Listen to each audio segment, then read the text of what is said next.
A Câmara de Guarujá desenvolve ações em busca de maior proximidade com a população, por meio da Escola do Legislativo.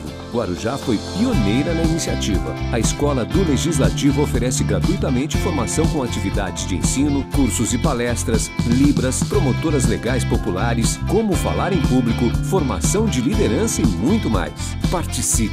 O conhecimento fortalece a democracia. É a Câmara de Guarujá, sintonizada em você.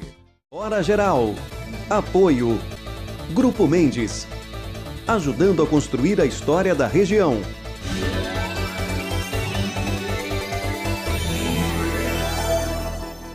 Este é o Hora Geral e aqui do meu lado esquerdo o meu amigo Fábio Lopes. Tudo bem, Fábio? Bem. Bom recebê-lo mais uma vez. O Fábio Lopes é uma pessoa inteligentíssima e ele vai dar um alerta aos nossos telespectadores e também internautas. Ele é biólogo e também é parasitologista. O que significa, o que o parasitologista estuda, meu amigo Fábio? Obrigado pela sua participação. Obrigado pela oportunidade, bom dia a todos.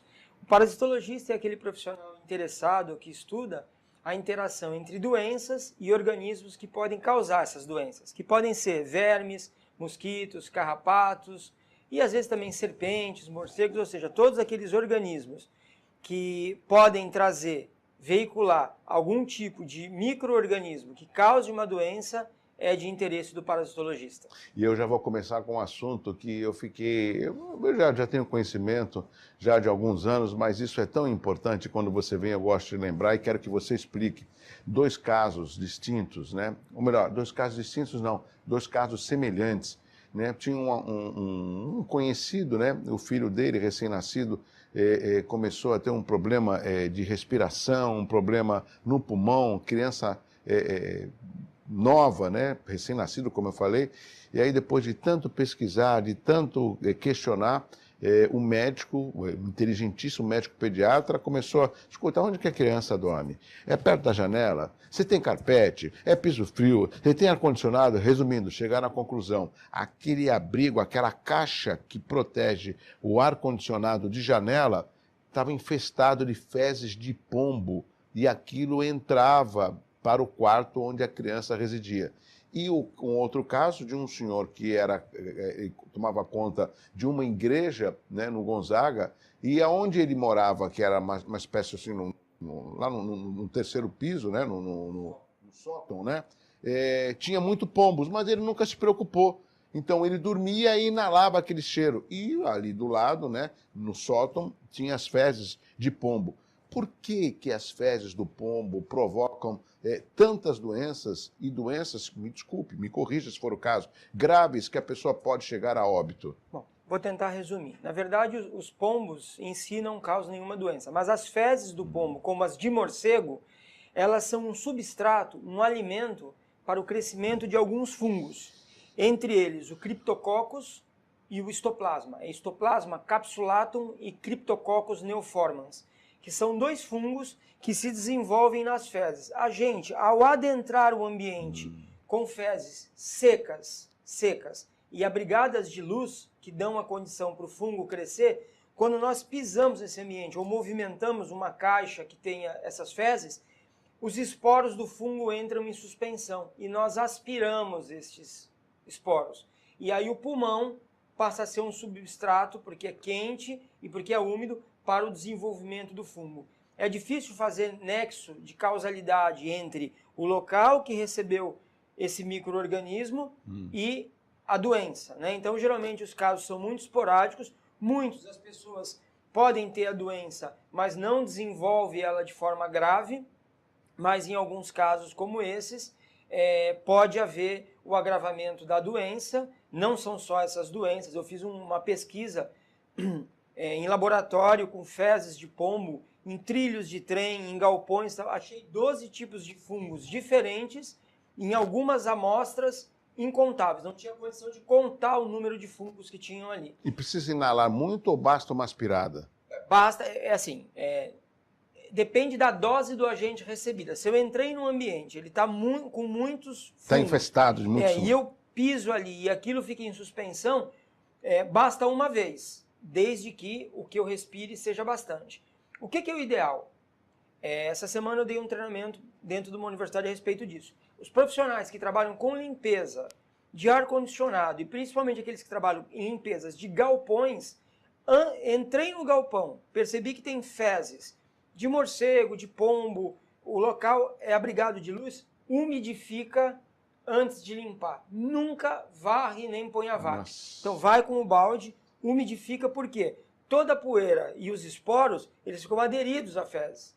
Porque o problema são as fezes secas. As fezes úmidas produzidas ou que ficam no sol, elas não trazem doença porque elas não deixam o fungo desenvolver. Olha só que são detalhes importantes que o Fábio Lopes está passando ao nosso público do Hora Geral. Agora, você falou dos pombos e, se não me engano, morcegos. Existem outras aves ou especificamente só essas duas? Então, basicamente o que a gente conhece de maior desenvolvimento do fungo, fezes de morcegos e de aves em geral. É que o pombo tem uma população muito grande. Então, quando eles infestam os locais, e principalmente quando eles nidificam nos locais, quando eles começam a colocar os ovos, fica muito difícil de retirá-los. Tem que ter um profissional para fazer a expulsão deles e fechar o local. Eu me lembro também eu já ouvi falar, não sei se é mito, né, ou verdade, a respeito do que o pombo também tem o piolho do pombo. Procede isso? Procede. É um piolho de pombo que não é um anupluro, ou seja, não é um piolho que suga sangue. É um piolho que mastiga pelo e pena.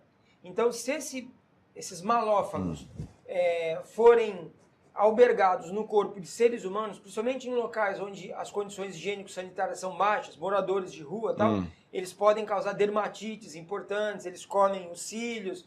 Então, eles ajudam no processo de degeneração do indivíduo, que já está num processo ruim por morar na rua. Mas não tão grave quanto as fezes do pombo e também do morcego? Não, são chamadas de zoonoses indiretas, ou seja, o pombo pode dar condições para um ambiente desenvolver aquele micro-organismo se as fezes permanecerem ali por muito tempo.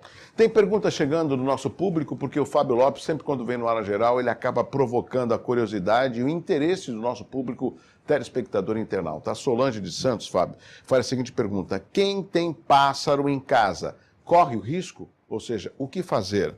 Não corre risco. As pessoas que são criadoras de pássaro, desde que esses animais estejam em gaiolas devidamente higienizadas, com trocas constantes, não correm risco. O problema são as fezes em grande quantidade, secas e abrigadas de luz. Se tiverem luz, o fungo não consegue se desenvolver. Você sabe, Fábio, você falou, não sei se vai dar tempo de a gente explorar bem o conhecimento do Fábio, mas a gente falou dos pombos e o Fábio é o responsável de uma pesquisa que ele fez já há alguns anos com relação a um número, né, de pombos aqui no Porto de Santos, que é uma coisa assim absurda, incalculável. Mas também tem outro aspecto que nos preocupa e parece que a saúde pública não dá muita atenção, esse é o meu entendimento, que é a quantidade de ratos. Me falaram, não foi você, que existe uma estimativa de que em Santos exista para cada habitante 4 ratos. Isso daria uma soma de mais de 1.600.000 roedores.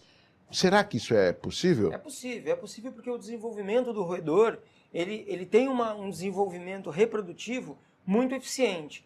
Cada roedor, de 3 em 3 meses, se as condições do ambiente forem propícias, dependendo das espécies, eles podem ter de 10 a 12 filhotes. Ano?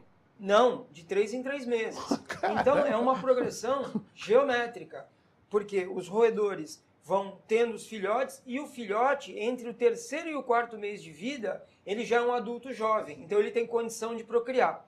Para isso, só depende de uma coisa, ter o que se chama de tripé biológico. Água, que é um fator que não dá para limitar, porque ele vai beber em qualquer lugar. Sim. Abrigo, tocas ou dentro das casas e alimento. O nosso grande problema na Baixada, e eu acho que isso também está no mundo inteiro, é a questão de que o raticida que é disponibilizado para o roedor, ele compete com o alimento.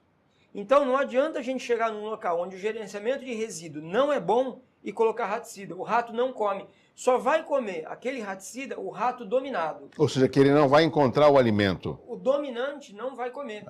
Porque ele vai o roedor ele consegue guardar nuances de aproximadamente 16.000 gostos ou cheiros no cérebro. Então ele experimenta tudo com micromordidas, porque a posição anatômica da glote do roedor impede ele de regurgitar, ele não vomita. Sendo assim, ele experimenta tudo com micromordidas. Se alguma coisa ele fizer mal, ele urina em volta com um feromônio de perigo. A colônia não come mais. Então é um animal extremamente bem adaptado, que nada 800 metros, sobe até 7 andares, susta a respiração debaixo d'água por até 3 minutos. Então é um bicho com uma capacidade de sobrevivência e de adaptação melhor do que a nossa. Tanto que ele vive no esgoto, né? A ratazana, por exemplo, que é a ratazana é um rato norueguês. São as maiores. São as maiores. Chegam a pesar entre 500 e 600 gramas um roedor desse vivendo até 2 anos. Eles conseguem viver em galerias de esgoto e sair e têm o seu sistema imune bastante eficiente, o que lhes impede de ter doenças graves e ter a sua vida diminuída. Agora, você também uma vez falou, numa das entrevistas que eu fiz com você, Fábio, que existem 4 tipos, se não me engano, de ratos. A ratazana, o camundongo, né? Urbanisticamente nós temos 3 e depois nós temos os roedores silvestres, né? Que são pouco conhecidos, como o sigmodos, o acodon. Nós aqui temos o ratos, que é o rato preto, rato de fogo, rato de telhado, que escala. O ratos norvégicos, que é o rato norueguês, que é a ratazana, que é o maior, que tem hábito fossorial, ele cava tocas. E o mus musculus, que é o camundongo, que não é rato. É um roedor, mas não é rato, que mora dentro de casa. Com hábitos diferentes, desenvolvimento diferente, não cruzam entre si, número de ninhadas diferentes, são espécies completamente diferentes. Essa segunda espécie que você falou era muito vista nos jardins da praia. Isso, o ratos norvégicos. Nossa. Por causa das tocas. Os vegetais promovem... Aquele ali qual que é? Aquele ali?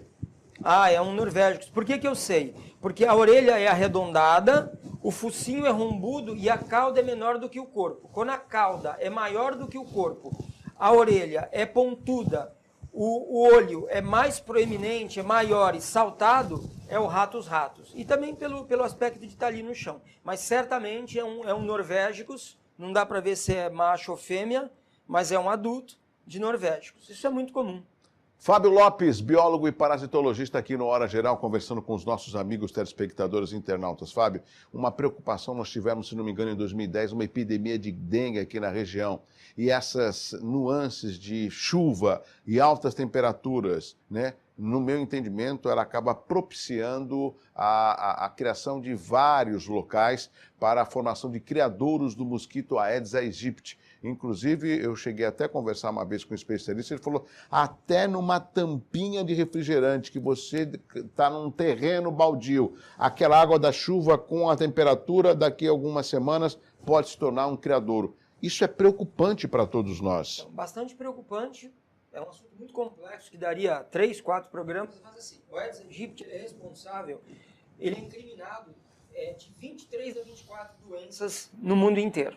A gente fala de dengue, zika, chikungunya e de uma provável febre amarela, né? Então, esse animal ele é muito adaptado ao meio urbano e a gente, em 95, que quando eu comecei a trabalhar com isso, ele fazia postura em 12 tipos de criadouros diferentes. A gente classificava. Hoje são 40 tipos de criadouros diferentes. 40. E o que nós observamos? Mesmo nesses períodos onde a chuva é pouca e o sol é muito, muitos ovos eclodem, porque o que sustenta esses períodos sem chuva? São os criadouros ligados à rede. Ralo, caixa d'água, que sempre vão estar com água. Então, realmente, é uma grande preocupação. Pouca gente lembra dessa questão de 2010 ter tido. Por quê? Porque em 2010 nós tivemos a circulação do sorotipo 2. Inclusive, tivemos muitas mortes. E hoje? Sorotipo 2 voltou. Voltou aí. 2018 estamos com o sorotipo 2 circulando no estado de São Paulo. Aliás, estamos com o sorotipo 3, 2 e 1. Circulação de 3 sorotipos. A falsa impressão de que a gente está numa situação confortável na Baixada é porque a maioria a dengue que está... Mas a gente está percebendo que o sorotipo 2 está descendo. A produção vai colocar de novo o mosquito da dengue, né, o Aedes aegypti. Se você observar, Fábio, parece que quem pica o ser humano é só a fêmea, porque ela precisa do sangue humano, que tem ferro, para poder se alimentar, ter vitaminas e, óbvio, gerar aí novas larvas que se tornarão mosquitos, é isso? Perfeito, não tenho o que colocar mais. Perfeito, sua explicação é perfeita. É isso mesmo. Só as fêmeas, né, na maioria das espécies de mosquito, tem espécies de mosquito que nem macho nem fêmea picam. Nessas espécies que são hematófagas, que necessitam do sangue para completar o ciclo gonotrófico, sempre são as fêmeas. Agora, o alimento de mosquito, como está se vendo ali na planta, né, é seiva de planta, tanto o macho quanto a fêmea. Ele se alimenta de açúcares, de glicose, oriundos de vegetais. Então, quem tem tudo certinho em casa, mas tem um número muito grande de plantas, ele não cria um mosquito, mas ele atrai. Agora, tem algumas particularidades que eu acho interessantes. Vamos supor, eu moro no 8º andar. Eu não preciso me preocupar porque ele não voa até o 8º andar. Sim, ele procede essa informação? Veja assim, ele não voa, ele não tem capacidade vetorial de subir acima do 1º andar. Mas ele sobe pelo elevador, porque ele entra para picar. Tá vendo? E a gente já tem pego locais sem elevador, onde ele está subindo pelos patamares. Ele está aprendendo... E está escalando. Porque o que acontece? Depende da densidade vetorial. Se eu tenho um lugar onde eu tenho 10 mosquitos, vamos explicar mais simplesmente, eu vou ter uma dispersão. Se eu tenho um lugar que tem 100 mosquitos, eles vão competir. Lógico. Eles vão competir por criadouro e tal, e eles vão se espalhar. A área de abrangência de um mosquito são 9 quadras. É muita coisa. De um mosquito? De um mosquito, 9 quadras. Estamos chegando quase no final do Hora Geral, conversando com Fábio Lopes, biólogo e parasitologista. Fábio, é apenas você, um professor, uma pessoa muito inteligente, explica muito bem. Eu queria que você, nesse minuto final do Hora Geral, deixasse uma mensagem ao público telespectador. Nós temos o hábito de cobrar sempre do poder público as ações, mas no caso do combate ao mosquito da dengue, essa ação tem que ser em conjunto. População e poder público. Por favor, deixe uma mensagem aos nossos telespectadores para que eles entrem e comecem a agir combatendo o mosquito da dengue, por favor. Bom, basicamente duas coisas. A primeira delas receba bem o agente e não aceite a visita da porta. A visita agente é identificado. Isso. E não existe visita da porta. Não existe aquela visita onde se pergunta, tem vasinho? Não, tá, muito obrigado. Essa visita não existe. O agente tem que entrar. E após a entrada do agente, e quando a gente deixa todas as orientações, siga essas orientações até a próxima visita do agente. Se nós fizermos isso, que nós não fazemos, se nós fizermos isso, a gente tem uma redução da população de Aedes e, consequentemente, uma redução de risco de infecção por zika, dengue, chikungunya e a febre amarela, que nesse momento não é o Aedes, mas está nos avizinhando. Ela está nas áreas de mata. Excelente, tá vendo? Isso é fundamental. Outro dia também vi numa dessas entrevistas, né? Inclusive era uma apresentadora, falou assim, gente, eu fiquei surpresa, sabe onde que eu encontrei um foco de Aedes aegypti? Ela falou assim, atrás da minha geladeira. Sim. Porque a geladeira, às vezes, é aquela geladeira que você não precisa descongelar. Autodescongelante. Ou seja, ela forma aquela água. Sim. E aquela água fica ali parada. E raramente você vai atrás da geladeira, você vai na frente da geladeira para você abrir, né? O copo de água do santo. O copo de água do santo, a gente encontra lá no copo de água do santo, no dreno do ar-condicionado, aquele garrafão que coloca, ele está cada vez mais adaptado. De 12 tipos de criadouro foi para 40. Tá. E por que essa atenção, ou seja, acaba sendo maior nos meses de abril e maio, que a gente acaba, às vezes, se surpreendendo pelos casos da dengue após o verão? Perfeito, porque o pico do desenvolvimento do mosquito, ele é nos meses mais quentes e com chuva, janeiro, fevereiro, março. E aí as doenças acabam acontecendo nos meses subsequentes, porque o mosquito precisa nascer, picar, se infectar e picar o ser humano. Excelente, meu amigo Fábio Lopes. Chegamos ao final de mais uma edição do Hora Geral, meu amigo Fábio Lopes. Muito obrigado. Biólogo, parasitologista. Fábio, eu vou querer que você retorne mais vezes, é possível? Por favor. Você abre espaço na sua agenda? Por favor. Fábio é um grande amigo e o seu conhecimento é uma forma de levar até o nosso público a informação necessária. Reproduza o que ele falou para o bem de todos nós. Um abraço assim, ó, forte para você. Tchau, tchau. Até amanhã.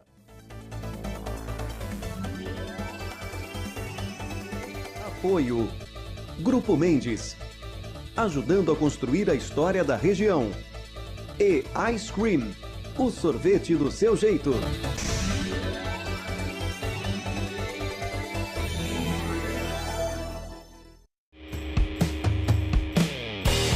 Auto Posto São José de Santos, seu combustível com procedência e qualidade comprovada. Aqui o seu carro tem o tratamento que merece, porque afinal faz parte da sua família. Queira o melhor para o seu veículo, abasteça no Auto Posto São José. Lá você encontra também uma loja de conveniência completa e o serviço de ducha para o seu veículo. Ducha azul com cera vegetal. Auto Posto São José fica localizado entre as avenidas Conselheiro Nébias e Francisco Glicério, ao lado da Faculdade Unimes. Auto Posto São José.